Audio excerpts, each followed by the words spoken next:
Makadini vana vaMwari tinoda kutenda Mwari nemhaka yemukana wavatipa kuti tendera kutiko tivunganisa vana vavo vataure nesu kudai Mwari vangatikomborera, kudai Mwari vangatitira zvakanaka apo tiri kudzidza kubva mukati meshoko ravo. Panguva ino toda kutiko titarire chidzidzo chine subject inoti iyo what marriage really is, part 1. What marriage really is, part 1. Ndio zvatoda kutiko titarire kuti iko shoko raMwari kana richitsanangura chinhu chinonzi marriage rinombochitsanangura richiti chinomborevei, because zvinhu zvizhinji zvinofira padefinition. Saka definition of terms anodiwa kuti iko vanhu vagone kuziva kuti iko tiri kutaura nezvei uye kuti iko chinhu ichi chinombonzi chii, what marriage really is according kune zvatinoudziwa neshoko raMwari. Ndozvo zvatoda kuti iko titsanangure Mwari vachitibetsera mukati mechidzidzo chino ichi. Ndoda kutenda kuti iko patinopedza chidzidzo chino tinenge tazaruka pfungwa dzedu takufunga samafungiro aMwari, because the greatest thing chinodiwa munyika munomu ndechekuti iko tigone kuona zvinhu samavonero azvinogona kuitwa naMwari. Nekuti isusu tikazviona savanhu, unoziva kuti iko ukatora vanhu ukavaisa apa, so ukati iko vadefine chinhu sekuwanda kwavo ndio madefinition avanobuda nawo. Umwe mutauro unoti iko kana mukatora vanhu 12 mukati iko vagone kudefine chimwe chinhu vanobuda nemadefinition 13 ivo vari 12. Saka kuti iko which definition is correct tinoudziwa koga neshoko rani, neshoko raMwari. Saka kushoko raMwari ndo kwatichaenda tonodzidza zvidzidzo zvedu zvose tichibva mukati meshoko raMwari kuti iko Mwari vagone kutitera zvakanaka kuti iko tigogona kubetsereka. Saka what marriage really is, part 1, ndo zvatoda kuti iko titsanangure panguva ino iyi Mwari vachitibetsera. Ngatidzidzei Ephesians chapter 5 verse ya 32 ndiyo text yedu yatinoda kuti iko tiverenge. Ephesians chapter 5 verse ya 32. Verse 32. Asi chakavanzika ichi chikuru asi ndinotaura zvaKristu nezvekereke. Saka Paul mukaverenga kubva pavhesi ya 22 anenge achitsanangura pamusoro pamagariro anogona kuita vanhu mukati medzimba dzavo. Asvika pavhesi ya 32 unoti iko chakavanzika ichi chandiri kutaura nezvacho ichi chikuru, but ndiri kutaura pamusoro paKristu nechechi. Kana mukaverenga topic kana kuti iko subheading yakapiwa chitsauko icho chichi yakanzi iko marriage, Christ and the church. Saka Paul is speaking about marriage, but kunopeta nyaya yake unoti iko vanhu vaMwari chakavanzika ichi chikuru, but ndiri kutaura zvaKristu nezvechechi. Saka in a way Paul is saying marriage pachayo it is a mystery. Chinhu chinonzi mystery pamazuva avainyora aya vakomana ava, mystery vanoitiko is secret knowledge. Mystery hazvirevi chinhu chisingazwisisiki, but zvinoreva chinhu chine ruzivo rwakavanziwa. Saka Paul ari kuti iko when we talk of marriage, marriage is mystery. Mystery kunani, not to everybody, but mystery kuvanhu vasingazivi makodzi ekugona kududzira shoko raMwari, but iye Mwari pachake wakazviisa pachena. Saka varayiro kuti mystery Paul unorishandisa 6 times mukati mebhuku ravaEfeso. Unorishandisa pachapter 1 verse ya 9. Unoti iko ndoda the mystery of his will as he was pleased in his mind. Chakavanzika sezvaakafadzwa pakufunga kwake. Chakavanzika sezvaakafadzwa pakufunga kwake. Chapter 3 verse ya 3 unoti iko which mystery was made known unto me by revelation. Unoti iko chakavanzika chandakazivisiwa ini nokuzarurikwa. Unoverenga verse ya 4 ya chapter 3 yoyo unoti iko, if thou readest, you will see my knowledge of the mystery of Christ. Kana mukaverenga zvinhu zvandinonyora, munogona kuwisisa ruzivo rwangu pamusoro pechakavanzika chaKristu. Verse ya 9 ya chapter 3 yoyo inobva yati iko, the fellowship of the mystery, kulidzana kwechakavanzika ichi. Then chapter 6 verse 19 unoiti iko, the mystery of the gospel. Then chapter 5 verse ya 32 unoti iko, chakavanzika ichi chikuru. This is a great mystery. This is a great mystery. But I am talking about Christ and the church. Saka but chinhu chaanotitiudza unoti iko, access ku secret knowledge inonzi mystery is only by revelation. Ndoda kuti ndikuudzai vanhu vaMwari, you will never get access to the secret knowledge yaMwari except by revelation. Listen to this. Listen to this. Age and experience, they matter less muchinhu ichi. Vanhu vazhinji vanowanza kuda kushandisa age, vane experience, vane zvakati, but let me tell you, the shortest way to knowledge is revelation. Is revelation. What you need, you don't need to have experience. You need only to have a revelation. Then when you have a revelation, wavene access kuma mysteries amari. Wona kuti iko vanhu vazhinji namo yavo ndeyekuti kuhanda experience, but chinonzi experience. Unoziva here kuti experience ruzivo gwaunowana kubva kuma mistake ignorance. You are ignorant woita chinhu ichocho chobva charamba, wobva wadzidza by experience kuti hachishandi. Saka waita icharamba, wodzidza kuti hachishandi, woita ichichoramba, wodzidza kuti haushandi. Vanhu kana vakakutarira manje, vanobva vati iko ane experience. Ane experience yei, ane experience yokukundikana. Wakadzidza kuti hazvishandi nokukundikana. But when it comes kuzvinhu zvaMwari, sometimes you don't need to experience kuti iko uzive kuti zvinoshanda here kana kuti hazvishandi. What you need is revelation, so that you can know what works and what does not work. Saka when it comes to this thing, age is not a thing. Age is not a thing. Do you know kuti iko tine vanhu vane 60 years mu marriage but vasingazivi kuti vakapinda pachi? Why? Because they did not have a revelation yechinhu chavakapinda machiri. Tina vanhu vekuti iko when you go there uchifunga kuti waenda kumunhu mukuru who knows about these things, unosvika kuona kuti ko zvaari blengi kuwanda kwekusaziva kwake kunoenzana namakore ake. Ane 60 years ndizvo, but he is blank concerning this thing. Saka ndinoda kuti ndikuudzei vanhu vaMwari kuti iko little is known about marriage to make it what it ought to be. Kana kuna chinhu chisingazikamwi navanhu, chinhu ichi chinonzi marriage ichi, vanhu vazhinji they don't understand what marriage is. Why? Because vakashandisa experience. And experience ma mistakes e ignorance. Saka they are learning from ignorance. It's also we don't start from ignorance. We start from information.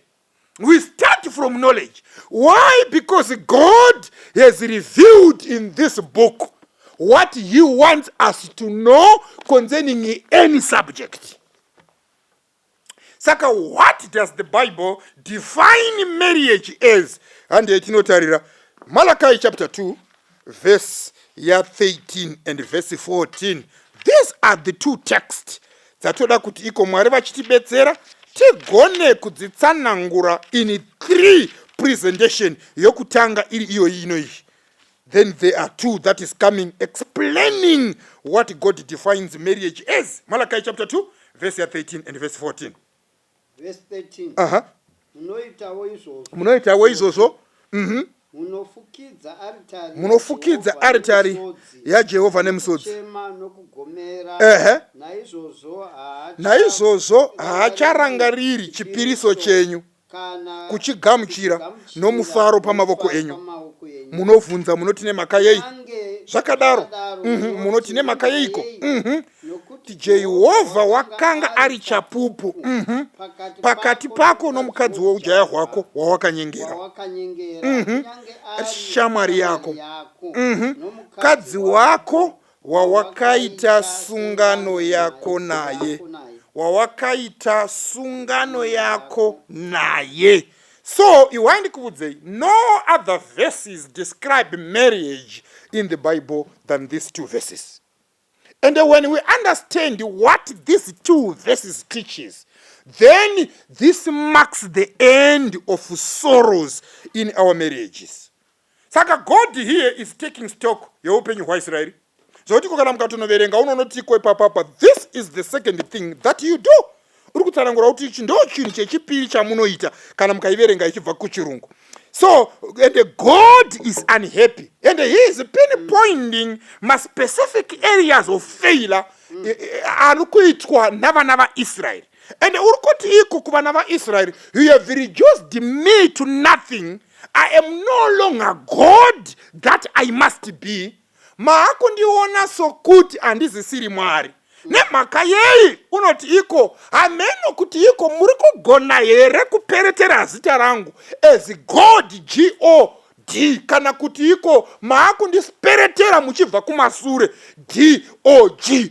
Am I your God or am I a dog? Why? Because ku chapter 1 unoti iko muri kundivigira chinhu chakaremara kuti chive chipo. Muri kuti ini ndiri mwari, muri kuti ini ndiri ishe. Kana ndiri ishe kukudzwa kwangu kuripi? Kana ndiri ishe rukuremekedzo gwangu gunombovepi? Zvikaiko munondivigira chinhu chakaremara kuti chive chipo kwandiri. Ndo here zvamunoita kumubati wenyu. Zvikaichitorai zvinhu zvenyu zvakaremara zvamunondivigirai, muinde munozvipa mutungamiriri wenyu, muone kana achikugamuchirai. Zvikai go and give it to your governor. Mugoona kuti governor wenyu nokugamuchirai here. Do you know what? We have people vanopa zvipo zvikuru kuvabati venyika, zvipo zvavasina kumbopa kuna Mwari. What are they saying to God?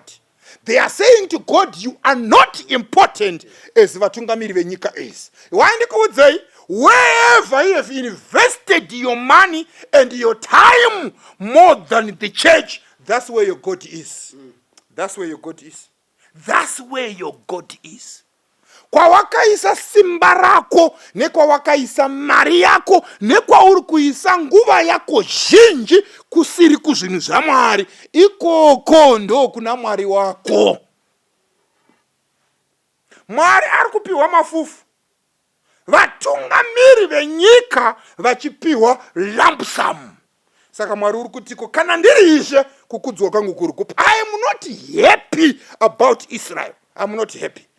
Saka unoti iko chimwe chinhu chechipiri chisingandifadzi pakuita kwenyu. This is the second thing that you do. Family life dzenyu vakomana hadzina kumira zvakanaka. He is complaining.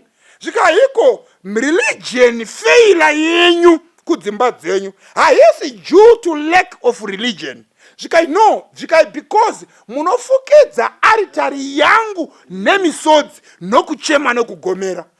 But despite all their prayers, their marriages were failures. It is very possible kuti iko uve a great teacher, a great leader, but une family iri kuparara.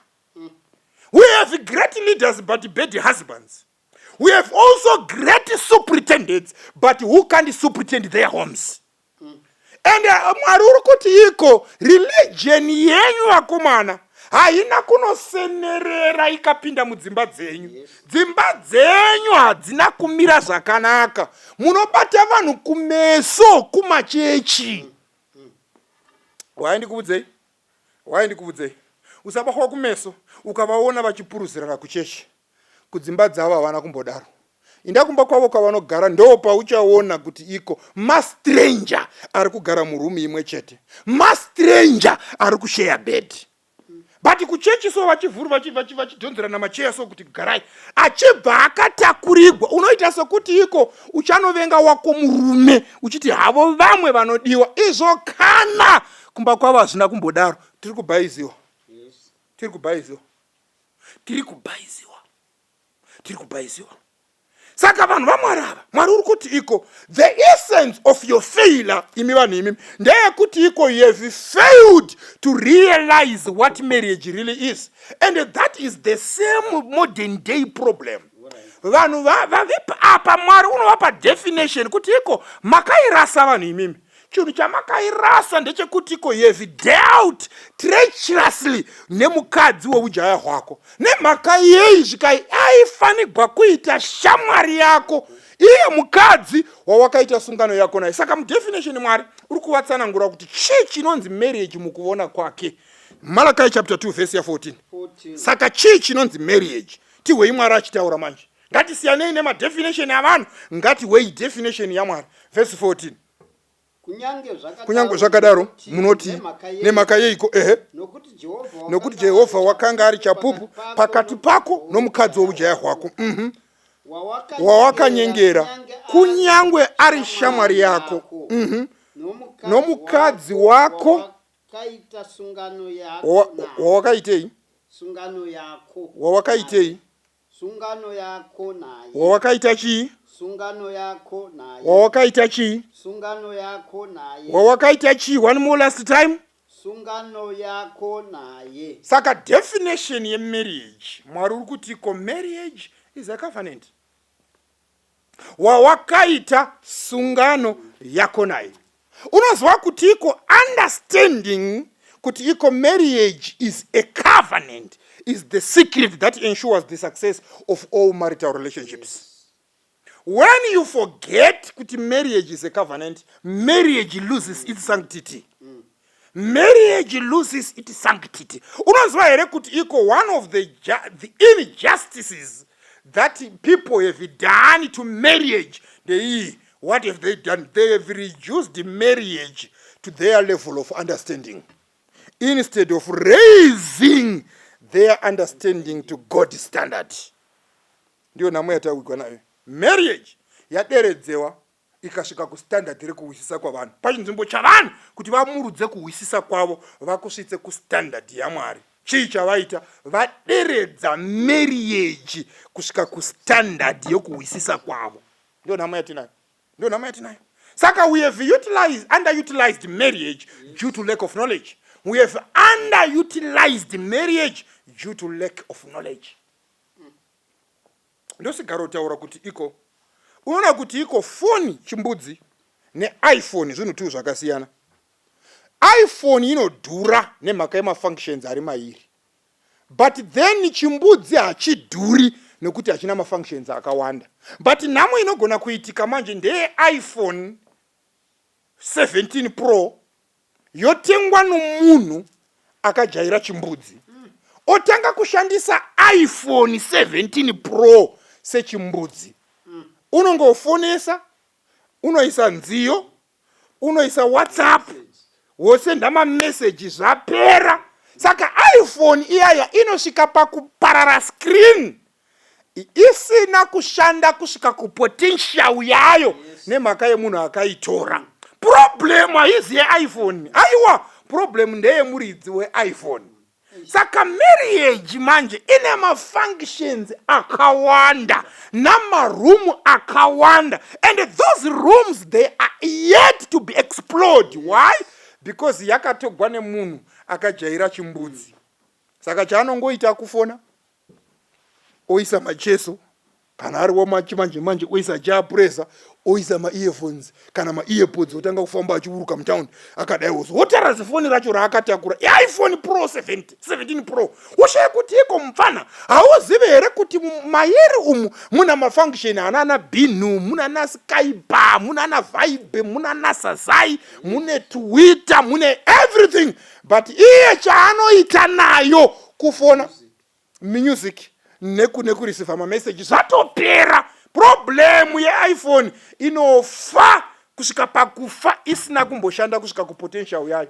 Why? Because munhu haana kudzokera kunostarta kuti iko mafunctions ane iPhone akambowanda sei. Nemhaka yei yadhura kuita ma1000 aya isina kuita $30 sei inoita chimbudzi. It is because of the functions. Saka listen, Saka divorces, they are rampant. Vanhu vazhinji vari kurambana. Vamwe vacho kana vasina kurambana vari kugarira vana. Why is it so? Because of lack of information. And what do they lack? They lack this information. Yokuti iko marriage is a covenant. Ndo pari kufira tsoro dzavanhu ipapapo. Marriage is a covenant. That's why tichifanirwa kuitsanangura concept ye covenant in 3 presentations. Why? So that we can understand better what marriage is. And when we view marriage as a covenant, we would have built a strong foundation. Pa marriages zedu. We need a strong foundation. Because he waindi kuudzei kunyangwe makarura masei but kana foundation ikabvisiwa hapana zvamungaita. Pisarema 11 verse ya 3 inoti iko, if the foundations be removed, what will even the righteous do? Even when you are righteous, you need a strong foundation. When the foundations are done away with, even the righteous cannot do anything. So you need a strong foundation. You need a strong foundation. Yes. You need a strong foundation. Listen to this covenant. Number 1, covenant it was between men and men, yes, but God was also in it. Listen to this. Kuna horizontal covenant ne vertical covenant. Saka the horizontal covenant, it was between a man and a man. Ndikuti munu no munu. And this is a munu no munu. But even if ari munu ne munu, Mwari akanga arimo mukati mayo. And breaking a covenant was a serious issue. Yokuti Mwari waipindira yo. 1 Kings chapter 5 verse 12. Verse 12. Jehovah ndobva pa Solomon kungwara sezvaakamupikira. Hiramu na Solomon vakanga vachinzwana. Ivo vaviri ndokuita sungano, ndobva vaita sungano. Ivo vaviri vakaita sungano. Hiramu na Solomon, mambo weTire, listen to this, na mambo wa Israel vakanga vachinzwana. Ndokubva ivo vaviri ndobva vaita sungano. This is a horizontal covenant between Solomon, the king of Israel, and Hiram, the king of Tyre. Now, if you break a covenant, judgment was pronounced on the guilty party. Amos chapter 1, verse 9. Verse 9. Mm-hmm. Zvanzi naJehovha. Nemhaka yokuti Tyre wakadarika katatu, zvimwe kana. Handidzori kurobwa kwaTyre. Nokuti vakaisa rudzi gose rwaIsraeri kuna Idhomi. Vakarega kurangarira sungano youkama hwavo. Vakarega kurangarira sungano youkama hwavo. Saka Solomon na Hiram ndobva vaita sungano. That is between Israel and Tyre. Bible ndobva rahoti kumazuva aAmos. Tyre ndobva watengesa Israeri kuna Idhomi. Mwari ndobva wati ndoda kurova Tyre kaviri kana katatu zvimwe kana. Nemhaka yei zvikainokuti wakaisa rudzi gose rwaIsraeri kuna Idhomi, akarega kurangarira sungano yeukama hwavo. You see, so God was a witness in everything that they were doing. Ndosaka panapa akupindira kuti iko arove Tyre. Nemhaka yei, Malachi chapter 2 verse 14. Verse 14. Mhm. Kunyange zvakadaro munoti nemhaka yeiko wakanga ari chapupu. Chirega zvako, Jehovha wakanga ari chapupu pakati pako nemukadzi woujaya hwako. Saka God is a witness. In every covenant, God is a what? God is a witness. Listen to this. God will not enter into a covenant with anyone who violates relationships with others. When you break a covenant neumwe wako, Mwari haagoni kupinda musungano newe. Nemhaka yokutiko anotoziva kutiko you are not trustworthy. Haugoni kuchengetedza ukama. Saka wakaprova kuti haugoni kuchengetedza ukama nokutyora ukama na umwe wako. verse 13 yaMalachi chapter 2 iyoyo verse ya 13 verse 13 Geraunze zvaanotanga achitaura unoti kudini munoitawo izvozvo munofukidza aritari yangu nekuchema chema nekugomera naizvozvo haacharangariri ndo pandodati chipiriso chenyu kana kuchigamuchira nomufaro pamavoko enyu kwaiko naizvozvo haacharangariri chipiriso kana kuchigamuchira nomufaro pamavoko enyu. Unoziva kuti mubvunzo wangu ndewekuti ko nai Mwari ko imimi munorambirei chipiriso? Ye will not accept their offerings anymore. Why did he not accept offerings? Why? Because a covenant with God was ended with offerings. Saka panapa kana achiti iye handichagamuchiri chipiriso ari kuti kudi ari kuti handipindi musungano newe, ndo zvaari kutaura. Handipindi musungano newe nemhaka yekuti iko sungano naye yaipindwa nema offerings. Saka uri kuti iko because iwewe wakatadzira mukadzi weujaya hwako, inini handipindi musungano newe. Saka handiti sungano newe nemhaka yekuti iko iwewe wakatadzira mukadzi weujaya hwako. Mwari anoramba kuita ukama nomunhu akatyora ukama nomudzimai wake. 50 mapisa ari mavhesi ya 5. Unganidzirai vatsvene vangu kwandiri, ivo vakaita sei? Vakaita sungano neni nezvibayiro. Vakaita sungano neni nezvibayiro. Naizvozvo handichagamuchiri zvipiriso zvenyu. I will not accept your offerings anymore. Mwari unoti iko vatsvene vake vakaita sungano naye nezvibayiro. Saka kana achiramba chibayiro ari kuramba chii? Ari kuramba kuita sungano newe. Nemhaka iye achiramba kuita sungano newe nemhaka yekuti iko wakarasisa mukadzi weujaya hwako. Listen to this. It is God's principle. And the principle is this. God studies your behavior on small things before he trusts you with bigger things. I always tell people kuti iko musazvirevera nhema kuna Mwari muchiti iko dai Mwari akatipa mari yakawanda tichazomupa mari. Inhema dzako. Akastada relationship yako nemari pa $10. Akaona kuti iko if usingagoni kundipa $1 pa $10, kunyange ndikakupa $100 haundipi 10, kunyange ndikakupa 1000 haundipi 100, kunyange ndikakupa million haundipi 1000 iwe. Akakuona tsika dzako pazviduku.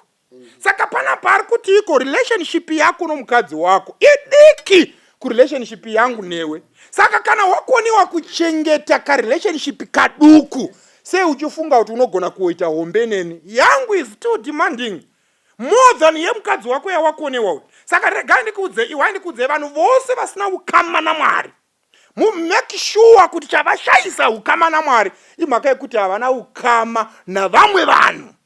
Because God studies your behavior on small things. Saka the horizontal covenant can affect the vertical covenant, the one that we have with God. Luke chapter 19 verse 17. It is a principle. Mwari unokustada pazviduku asati akutrusta nezvihombe. Akakupa zvidiki wakaitei inazvo. Handei akati kwaari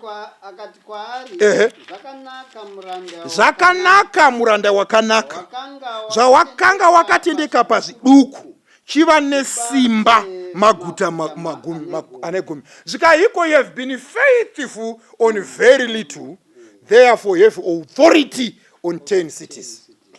You were faithful on very little, you have authority over 10 cities. Saka God studies you on small things. Therefore, do you know what? The horizontal covenant affects the vertical one. Horizontal covenant is between men and men. Then the vertical one is between God and man. Saka God is saying, I don't enter a relationship no munhu anoputsa ukama navagere navo. No. Why is not our Peter? 1 Peter chapter 3 verse 7. Verse 7. Saizvozvo imi varume garai navakadzi venyu nokuziva, muchikudza mukadzi muchiti ndiwo mudziyo une simba duku kwamuri. zvavari valive nhaka dzenyasha dzeupenyu pamwe chete nemu. Munozviitire izvi minamitiro yenyu irege kudziviswa. Saka Mwari uri kuti kudini panapa? Uri kuti iko, if you don't live well with your wives, I don't answer your prayers. I don't answer your prayers. Wandikuudzai chimwe chikonzero cheminamato isingapindugwi marelationships asina kumira zvakanaka kudzimba. Saka God is saying here, I don't answer the husband's prayer nemhaka yei nokuti mukadzi haana kufara kumba. Saka when a wife is not happy, God cannot answer your prayers. Saka Mwari uri kuti kudini? Uri kuti iko hatina relationship. Why? Because you've broken a relationship with your wife. Saka the reason for our weakness in Christianity, dzimba dzedu hadzina kumira zvakanaka. Saka because dzimba dzedu hadzina kumira zvakanaka, even our relationship with God is affected. Because the horizontal covenant affects the vertical one.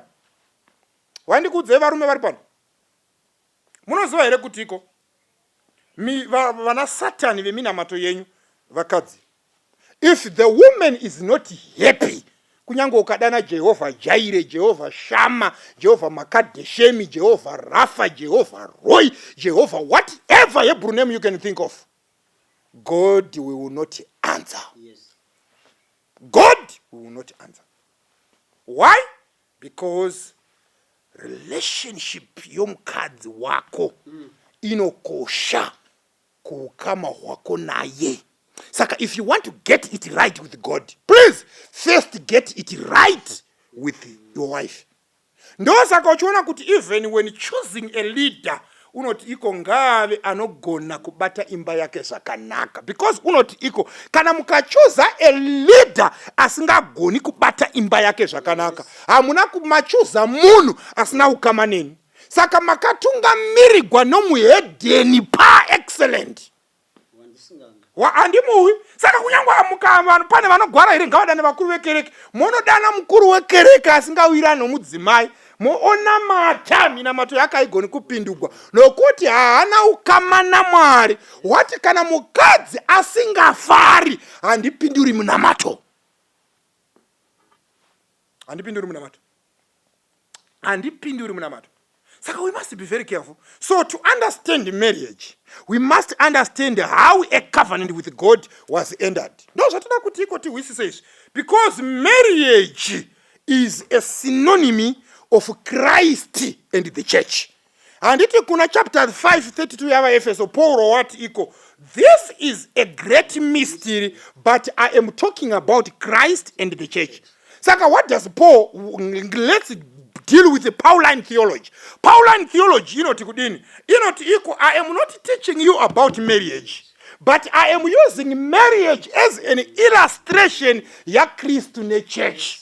Saka, when you don't understand the relationship between Christ and the church, you will never understand the relationship between a husband and a wife.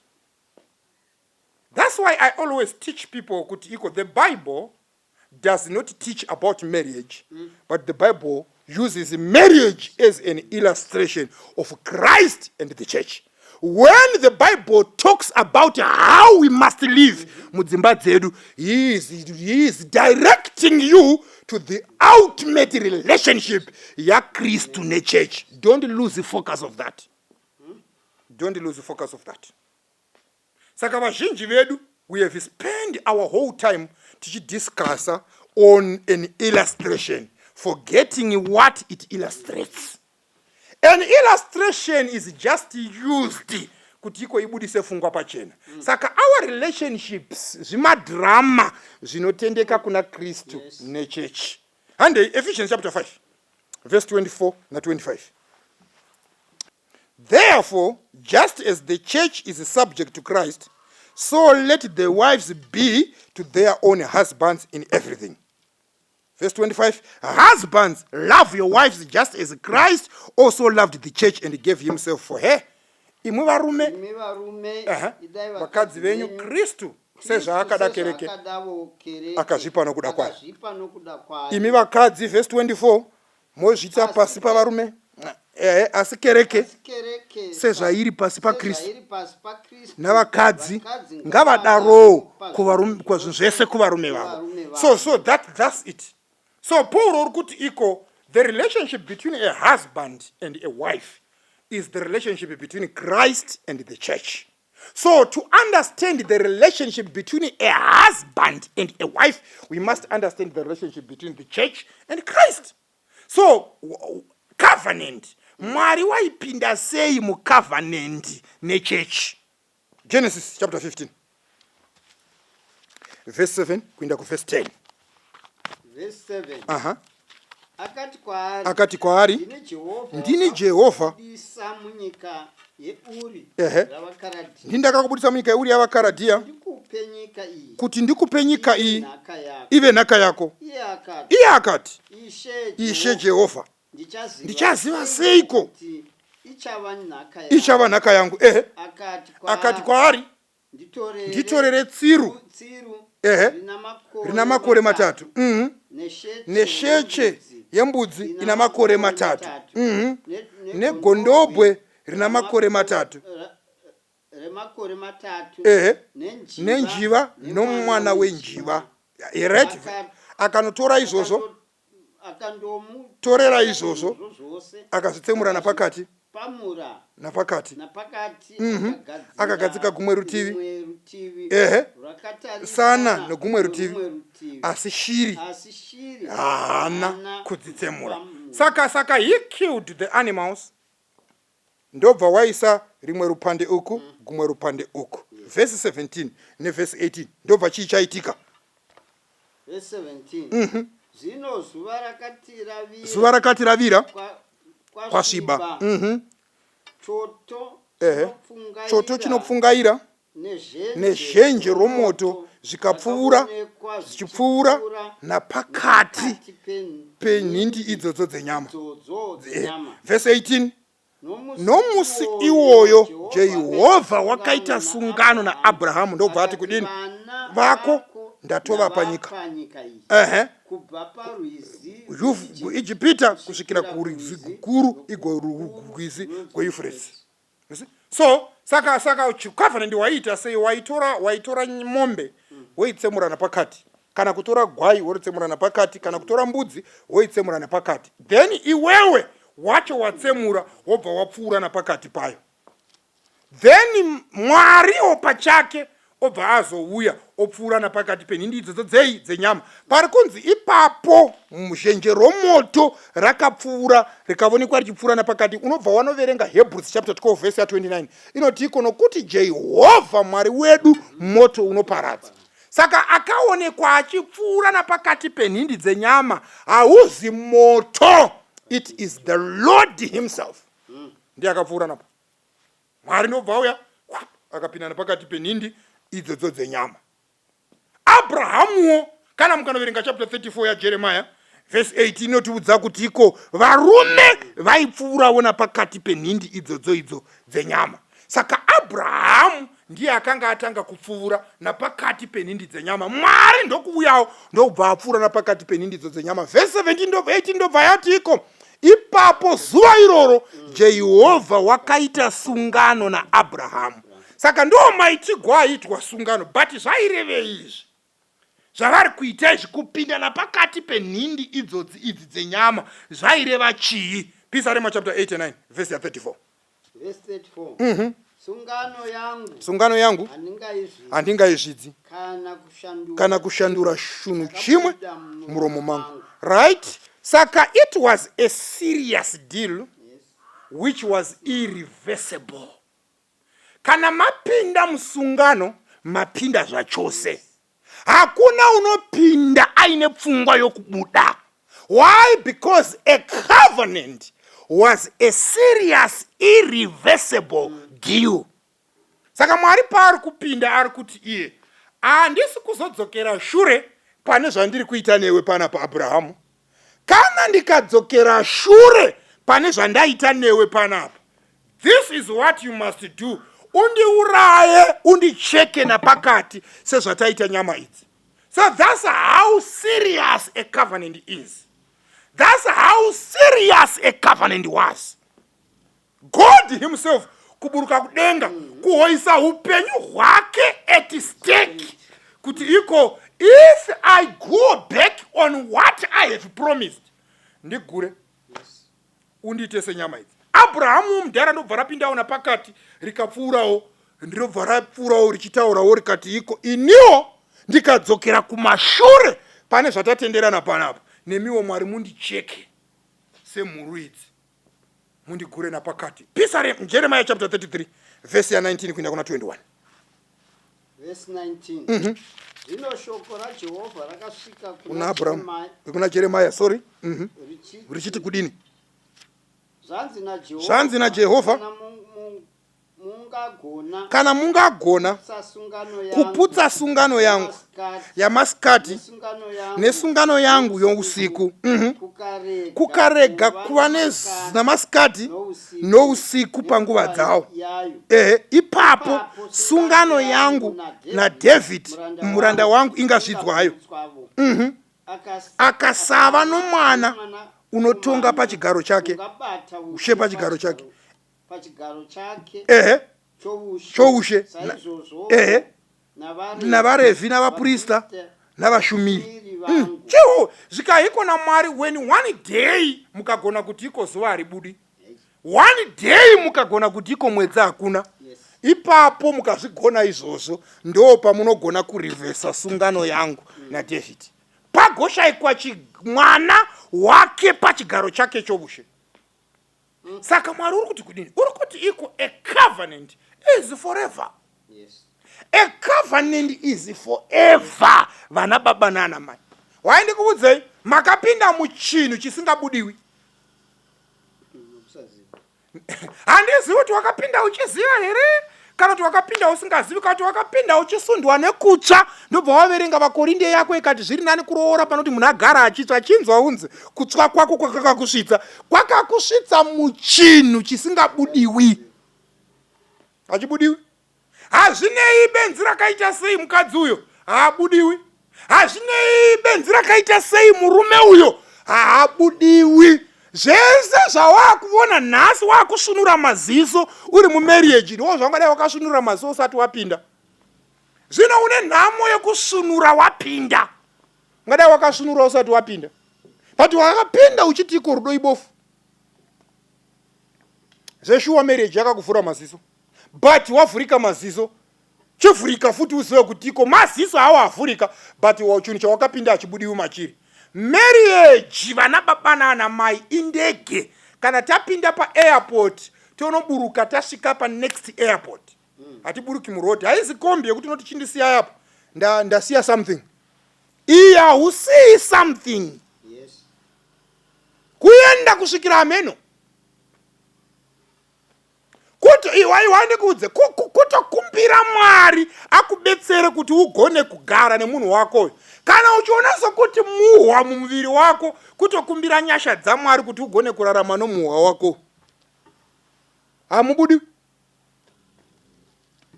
Hamubudiwi vana baba nana mai. Monditeerera imi vamufana varoda kupinda imimi. Usati wapinda make sure kuti munhu waroda kupinda naye unogona kugara naye kweupenyu hwose.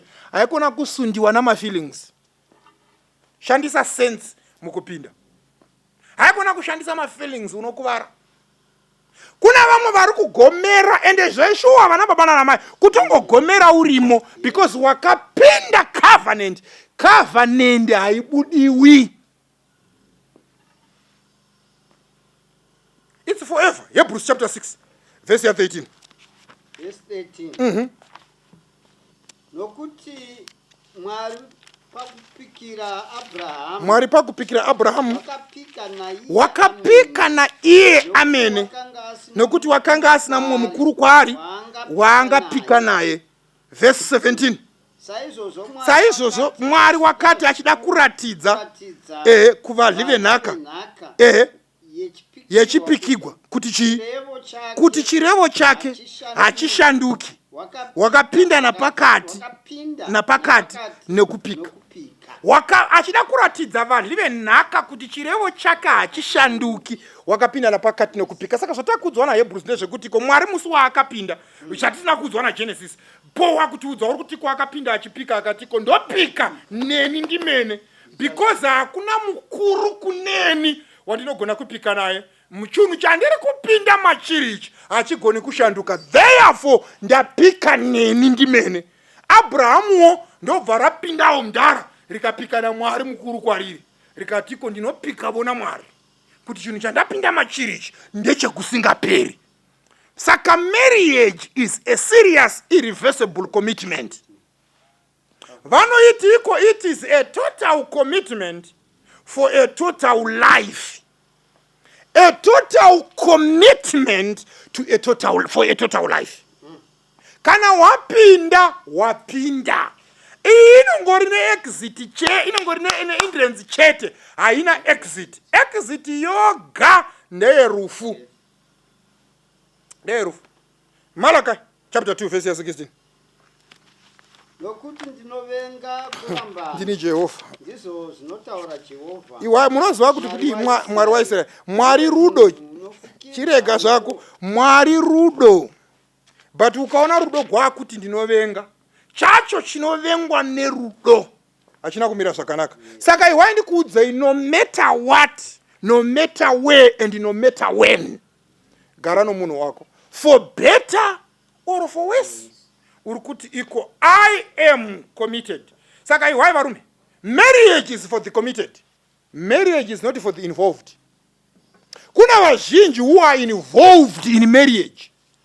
You are not here to be involved. You are here to be committed. Saka commitment manje zvainotsvaka manje, commitment haina ina ma-feelings. Zvako zvekuti iko hatichina ma-feelings, hatichina chidzikama. Marriage is commitment. Commitment haina ine feeling. Commitment overrides feeling. Unozva kuti iko when you are committed to do something, kana when you are committed, kuna varume vanoita zvekumhanya vaya vanomuka vachimhanya, they are committed kumhanya, havamuki vachiti iko nhasi ndo wakuti handisi kuda kumhanya, vanotomuka vasingadi vachida votomuka votomhanya. It requires discipline. That's commitment. You are committed to what you are doing. But vazhinji vedu, they are involved. Rungano gunotaugwa kwanziko rimwe zuva jongwe nenguruve zvichifamba, kwai ndobva zvaona chikwangwani chakanga chakanziko bacon and eggs needed. Kwai nguruve ndobva yamira ikati jongwe mira, rodi haifambi gwi. Zvikaine mhaka yena jongwe zvikaiona chikwangwani icho chakanziko bacon and eggs needed here, zvikanzi iko najongwe, kwa chiproblem ndei tongovapaka. Zvikaina nguruve jongwe uite mushe, because iwewe kuti mazai avepo, you are involved. But inini kuti bacon ivepo, I must commit my life. So commitment requires even your life. Urikuti iwewe, I am committed to this woman, and I am committed to this institution no matter what. Even if it means kutora upenyu hwangu, ngachitore. That's commitment. But vazhinji are involved, ndosaka izvozvi zvichimboti ukadaro nditorongedza, handakusiya ndapisa musheni, handakusiya ndatuka vabereki, chimbodzikama. Kumba kwababa vako haukudzoseresiwi nokuti hauna kusiya wapisa. Unodzokerako koga wava mukofini. Commitment. Saka zvokumbofunga kuti tiri vasikana taidai, tiri masingle mother taidai, dzikama. You are committed. You are not involved. Marriage is for the serious. Muchazona pati takubata kumberi takubata ma-covenant concepts. Kuti iko marriage chayo is for the committed. You commit yourself. Whether you feel like it or you don't feel like it, you have to work for your marriage to work. Ofiwa. Kunotomiriwa zvakukwerawo uchijoina zvimagrupu zvinotungamirirwa namasingle mothers, iwo wakarohwa izvi uchiudziwa kuti iko vasikana munotsvirei tii haina shuga. Tera ndikuudze, izvozvo ndo zvaungadai wakaona kushayikwa shuga kwacho usati wapinda. Once wapinda zvekuti haina shuga unotongotsva. isina shuga kudaro. Ndo inonzi commitment, kutsa uchichira zvisina shuga. Ndo inonzi commitment. Ndo inonzi commitment. A total commitment for a total life. As long as I have breath in me, I will stay in my marriage. Ndo zvinhu zviri kutsvakwa naMwari. Haikona kutanga kuda kutsvaka zvimavhesi zvinoita kuti ubude. Chimbodzika mavhesi atataura zvekubuda kwako, of which takazvikafa. Commitment. Till death do you part. Romans chapter 7 verse 2. Akubudi uku wakaita wara pakupinda uno murume ya wakasungwa nomurayiro womurume wake ya, as long as the husband is alive. Asi kana murume akafa wasunungurwa pamurayiro womurume wake. Listen to this, you are tied to the law of your husband as long as the husband is alive, and you are tied to the law of your wife as long as the wife is alive. Unongosunungurwa chete kana murume wako wafa. Saka the only way out is death. Listen to this. But Mwari haupindiri munamata. Uno kana zvakunetsaka chaungatoinda kuinda kunonamata kuna Mwari wotsanya ameno mazuva uchatsanya woti Mwari ndatambura nemarriages, please kill this person for me. Handisi kuti Mwari unohwa here chimunamato chako icho, but that's the only way out. You have to be very honest with God. Kuti Mwari makati chunhu ichi hachibudiki, chinobudika nerufu, but indiri kufunga kubuda. But Mwari saka chindibetserai kana musingagoni kuchinja munhu wangu, Mwari chindivurayai. Usanamatira kufa kwake, namatira kufa kwako iwe. Haikona kuda kusara uri mupenyu kuti upinde mune dzimwe marriage. It's better you die ubude mune chichi chinokufa, because ndo yoga exit. Exit is by death. Saka when people forget that marriage is a covenant, that's why divorce is okay. When you understand that marriage is a covenant, listen to this, divorce will never cross your mind. It will never be an option. It will never be an option. Proverbs chapter 2 verse 17. Ukakangama kuti marriage is covenant, ndo paunorasa hama yako. Iye unorasha shamwari youmandara wake. Ya ngama sungano ya Mwari wake.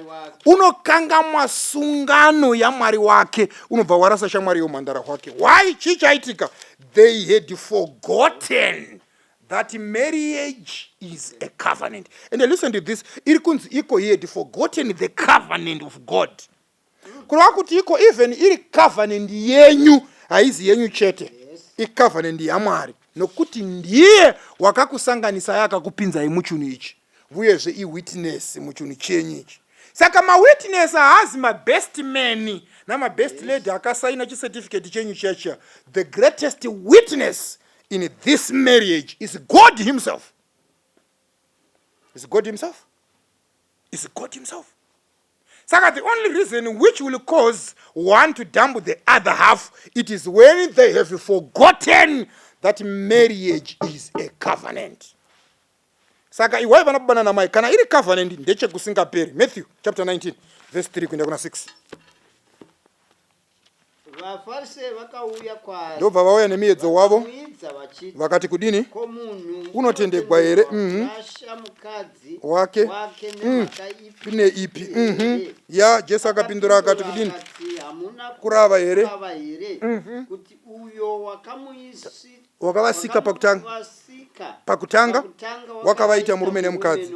Ndobva ati kudini nokuda kweizvozvo murume uchasiya baba vake namai vake akanamatira nemukadzi wake.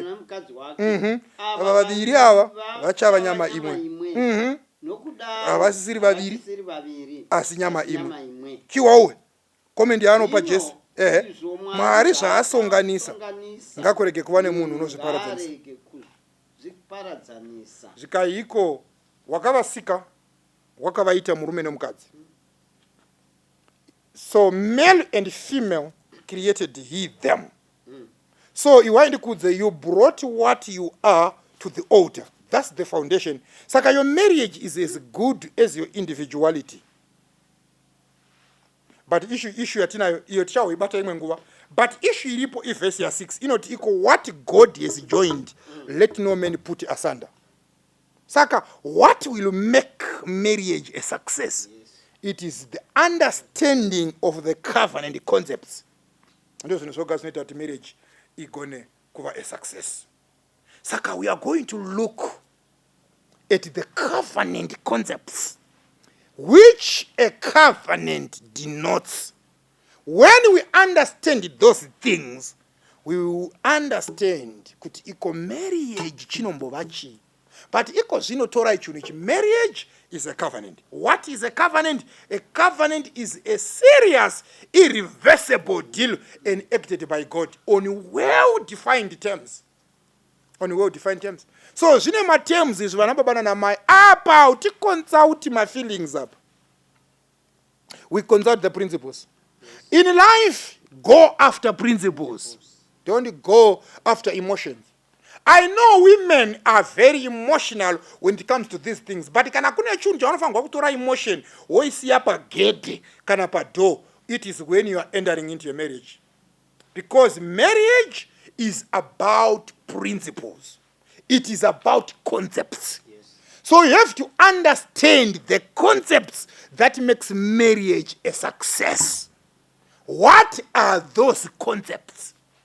Ndo zatinotarira mu next presentation.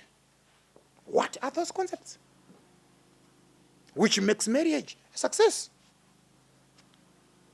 Andiri kuona kuti iko ugadzire pfungwa yako kuti iko chinhu chawakapinda machiri haugoni kubuda. Saka the only way chinhu chaunogona kuita kubvunza kuti saka chii chinoita kuti chibudirire.